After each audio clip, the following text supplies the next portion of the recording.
මයිමින් අභිරූපණය මේ විෂය ලංකාව තුල කෙමෙන් අභාවයට යමින් තියෙන විෂයක්. ඉතින් මේ විෂය ඉගෙන ගන්න එක ලේසි කාරණාවකුත් නෙවෙයි.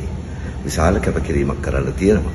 නමුත් ඒ කැපකිරීම කරලා මේක හදාරන්න හරියටම හරියන තැනක් අප්‍රේල් 6 වෙනිදා ආරම්භ කරන්න සූදානම් වෙනවා ප්‍රදීප් රාමවික්‍රම.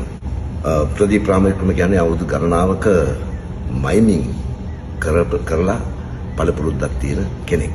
ඇත්තටම මම හිතන්නේ සෞන්දර්ය විශ්වවිද්‍යාලයේදී ඔහු ඇමතුවේ මයිමා කියලා. ඒ තරමට මයිමින් අභිරූපණ රංගනයට ඔහු ප්‍රසිද්ධ වුණා එහෙදි.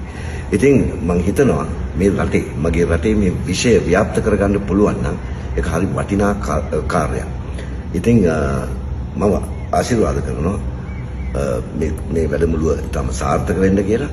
ඒ වගේම ඔබට හැකියාවක් තියෙනවා කියලා හිතෙනවා නම් සහ ඒ පිළිබඳ ඇල්මක් තියෙනවා නම් ඒ සඳහා කැප වෙන්න පුළුවන් නම් ඔබට කැමැත්තක් ආසාවක් ඇල්මක් තියෙනවා නම් අභිරූපණ රංගනය හැදෑරීමට සහ එහි හොඳ රංග ශිල්පියෙක් වෙන්න කැමැත්තක් තියෙනවා නම් අප්‍රේල් 6 වෙනිදා අපේ ගම පරිශ්‍රයේදී මේ වැඩමුළුව ආරම්භ වෙනවා.